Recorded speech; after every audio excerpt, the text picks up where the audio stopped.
Good morning everyone, welcome to Divya education. आज है 15 जून और 15 जून से रिलेटेड जितनी भी करंट अफेयर के क्वेश्चन हमारे एग्जाम के लिए जो इम्पोर्टेंट है बन सकते हैं, उन सभी को हम लोग इस वीडियो में सॉल्व करेंगे। ठीक है, तो बात करें यदि हम कल के अभ्यास प्रश्न की, तो कल का अभ्यास प्रश्न था कि उत्तराखंड में गैरसैंण को राज्य के ग्रीष्मकालीन राजधानी को मंजूरी दे दी गई है। गैरसैंण के संदर्भ में निम्न कथनों में से कौन सा कथन सत्य है। ठीक है, तो गैरसैंण के संदर्भ में जो भी यहाँ पे कथन दिए हुए उनमें से कौन से कथन सत्य है, इसको बताना है। तो यहाँ पे हम बात करें तो पहला स्टेटमेंट था कि गैरसैंण उत्तराखंड के चमोली जिले में आता है। बिल्कुल राइट है।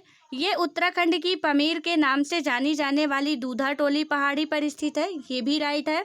देन उसके बाद चीनी यात्री वेनसांग ने इस क्षेत्र में ब्रह्मपुर नामक राज्य होने का जिक्र किया था, ये भी राइट है। ठीक है, तो इसके ऑप्शन में देखें तो पहला था कि केवल एक, दूसरा था केवल दो, तीसरा था एक और तीन और चौथा था एक, दो और तीन। तो इसका राइट आंसर हो जाएगा एक, दो और तीन। इसकी व्याख्या की बात करें तो गैरसैंण उत्तराखंड के चमोली जिले में आता है और इसे नगर पंचायत का दर्जा हासिल है। ये उत्तराखंड की पमीर के नाम से जानी जाने वाली दूधा टोली पहाड़ी पर स्थित है। इसी पहाड़ी पर रामगंगा का उद्भव हुआ है। भौगोलिक तौर पर यह इलाका उत्तराखंड के बीच में पड़ता है।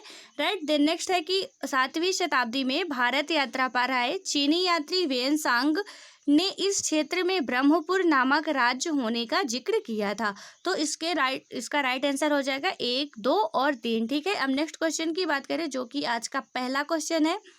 हाल ही में जावेद अख्तर को गहन सोच, धर्मनिरपेक्षता तथा मानवीय मूल्यों के विकास में योगदान हेतु किस प्रतिष्ठित अवार्ड से सम्मानित किया गया है। तो ए में है रिचर्ड डॉकिंस अवार्ड, बी में है संगीत कला निधि अवार्ड, डी में है संगीत नाटक अकादमी अवार्ड और डी में है दादा साहब फाल्के अवार्ड। ठीक है, तो इसका राइट आंसर हो जाएगा रिचर्ड डॉकिंस अवार्ड। इसकी व्याख्या की बात करें यदि तो जावेद अख्तर इस पुरस्कार को पाने वाले पहले भारतीय है। इससे पहले बिल मेहर और क्रिस्टोफर हिचन्स को यह पुरस्कार मिल चुका है। रिचर्ड डॉकिंस पुरस्कार को साल 2003 से दिया जा रहा है, जो ब्रिटिश विकासवादी जीव विज्ञानी रिचर्ड डॉकिंस के नाम पर है। यह पुरस्कार उस व्यक्ति को दिया जाता है जो सार्वजनिक रूप से तर्कसंगत धर्मनिरपेक्षता के मूल्यों और साइंटिफिक ट्रुथ को बनाए रखने की उद्घोषणा करता है। राइट, देन नेक्स्ट क्वेश्चन देखें तो अंतर्राष्ट्रीय एल्बिनिज्म जागरूकता दिवस यानी कि इंटरनेशनल एल्बिनिज्म अवेयरनेस डे मनाया जाता है।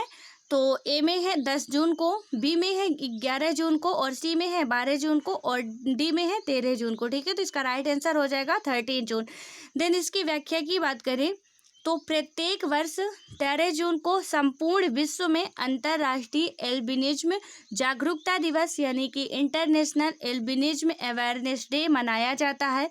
इस दिवस को मनाने का उद्देश्य एल्बिनिज्म यानी कि रंगहीनता के शिकार लोगों से विश्व में होने वाले भेदभाव के विरुद्ध जागरूकता फैलाना है। राइट, देन अगले क्वेश्चन की बात करें यदि हम अब, तो इसका अगला क्वेश्चन है कि हाल ही में किस राज्य सरकार ने पहला ऑनलाइन कचरा विनिमय कार्यक्रम शुरू किया है। तो इसका पहला हो जाएगा बिहार और दूसरे में है पंजाब, तीसरे में है आंध्र प्रदेश, चौथे में है उत्तर प्रदेश। तो इसका राइट आंसर हो जाएगा आंध्र प्रदेश। ठीक है, इसकी व्याख्या की यदि हम बात करें तो आंध्र प्रदेश के मुख्यमंत्री जगन मोहन रेड्डी ने पहला ऑनलाइन कचरा विनिमय कार्यक्रम शुरू किया। यह कार्यक्रम जहरीले कचरे के सुरक्षित निपटान और जहरीले कचरे के पुनर्चक्रण और पुनः उपयोग को बढ़ावा देने के लिए शुरू किया गया था। विश्व पर्यावरण दिवस के अवसर पर ऑनलाइन कचरा विनिमय कार्यक्रम शुरू किया गया था। प्लेटफॉर्म को ट्रैक करना, ऑडिट करना, कचरे की जांच करना और कचरे के उचित उपयोग को प्रोत्साहित करना है। ठीक है, अब अगले क्वेश्चन की बात करें यदि हम, तो छत्तीसगढ़ सरकार ने राज्य में पुलिस कर्मियों के मानसिक तनाव और डिप्रेशन को कम करने के लिए किस नाम से एक अभियान की शुरुआत की है। तो ए में है स्पंदन अभियान और बी में है नमन, सी में है खुशी तथा डी में है प्रतिभा अभियान। ठीक है, तो इसका राइट आंसर हो जाएगा स्पंदन अभियान। इसमें व्याख्या की बात करें यदि हम, तो छत्तीसगढ़ सरकार ने राज्य में पुलिस कर्मियों के मानसिक तनाव और डिप्रेशन को कम करने के लिए स्पंदन नाम से एक अभियान की शुरुआत की है। इस संबंध में राज्य के वरिष्ठ अधिकारियों को मनोचिकित्सकों या मनोवैज्ञानिकों द्वारा अवसादग्रस्त अधिकारियों और कर्मचारियों के लिए परामर्श और चिकित्सा उपचार के बारे में दिशा निर्देशों का सख्ती से पालन करने के निर्देश दिए गए हैं। इस कार्यक्रम के दौरान परामर्श सत्र, संगीत और योग थेरेपी की व्यवस्था की जाएगी। ठीक है, योग कक्षाओं के संचालन के लिए स्थानीय योग शिक्षकों का सहयोग मांगा गया है। राइट, अब नेक्स्ट क्वेश्चन की बात करें तो उच्च शिक्षण संस्थानों के लिए हाल ही में जारी भारत रैंकिंग यानी कि NIRF रैंकिंग 2020 में समग्र रूप से शीर्ष पर रहा है। तो ए में है अखिल भारतीय आयुर्विज्ञान संस्थान, बी में था कि बनारस हिंदू यूनिवर्सिटी वाराणसी यानी कि BHU, सी में था IIT मद्रास और डी में था जवाहरलाल नेहरू यूनिवर्सिटी नई दिल्ली। ठीक है, JNU। तो इसमें से राइट आंसर हो जाएगा IIT मद्रास। इसके व्याख्या की बात करें तो मानव संसाधन विकास मंत्री रमेश पोखरियाल निशंक ने 12 जून को उच्च शिक्षण संस्थानों के लिए भारत रैंकिंग यानी कि NIRF रैंकिंग 2020 जारी की। इसके समग्र रैंकिंग में IIT मद्रास पहले स्थान पर रहा। इंजीनियरिंग में IIT मद्रास, विश्वविद्यालय में इंडियन इंस्टीट्यूट ऑफ साइंस यानी कि IIS बेंगलुरु, प्रबंधन मैनेजमेंट श्रेणी में इंडियन इंस्टीट्यूट ऑफ मैनेजमेंट यानी कि IIM सर्वोच्च स्थान पर है। राइट, अब नेक्स्ट क्वेश्चन की बात करें तो FSSAI द्वारा हाल ही में जारी राज्य खाद्य सुरक्षा सूचकांक 2019-20 के संदर्भ में निम्न कथनों में से कौन सा या से कथन सत्य है। ठीक है, तो इसमें से पहला स्टेटमेंट दिया हुआ है, इस सूचकांक में गुजरात, तमिलनाडु और महाराष्ट्र शीर्ष पर है। दूसरा स्टेटमेंट है कि FSSAI द्वारा जारी यह दूसरा राज्य खाद्य सुरक्षा सूचकांक है। ठीक है, तथा तीसरा स्टेटमेंट क्या है कि FSSAI फूड सेफ्टी यानी कि इसका फुल फॉर्म जो दिया हुआ है food safety and security authority of India का इसका संक्षिप्त रूप है। ठीक है, तो इसमें से पहला है कि केवल एक, दूसरा है केवल दो, तीसरा है 1 और 3 और चौथा है कि 1, 2 और 3। तो इसमें से राइट कौन सा हो जाएगा, 1, 2 और 3, इसके तीनों ही राइट स्टेटमेंट है। ठीक है, इसकी व्याख्या की यदि हम बात करें तो क्या होगा कि भारतीय खाद्य सुरक्षा और मानक प्राधिकरण यानी कि FSSAI ने हाल ही में राज्य खाद्य सुरक्षा सूचकांक 2019-20 जारी किया था। यह खाद्य सुरक्षा पर दूसरा सूचकांक था। इस सूचकांक में बड़े राज्यों की सूची में गुजरात पहले, तमिलनाडु दूसरे और महाराष्ट्र तीसरे स्थान पर है। छोटे राज्यों में गोवा पहले स्थान पर रहा। इसके बाद मणिपुर और मेघालय रहे। ठीक है, केंद्र शासित प्रदेशों में चंडीगढ़, दिल्ली और अंडमान द्वीप समूह ने शीर्ष स्थान हासिल किया है।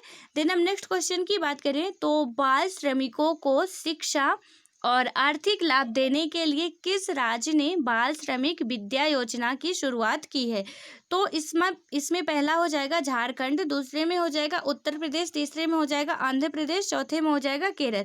तो इसका राइट आंसर हो जाएगा उत्तर प्रदेश। ठीक है, इसकी व्याख्या की बात करें तो उत्तर प्रदेश के मुख्यमंत्री योगी आदित्यनाथ ने अंतर्राष्ट्रीय बाल श्रम निषेध दिवस पर 12 जून को बाल श्रमिक विद्या योजना यानी कि BSBY की शुरुआत की। इस योजना के तहत श्रम विभाग बाल श्रमिकों की जिम्मेदारी लेगा और उनकी शिक्षा का खर्च उठाएगा। ठीक है, देन हम नेक्स्ट क्वेश्चन की बात करें तो वर्ष 2020 के विश्व खाद्य पुरस्कार यानी कि वर्ल्ड फूड प्राइज से सम्मानित किए गए हैं।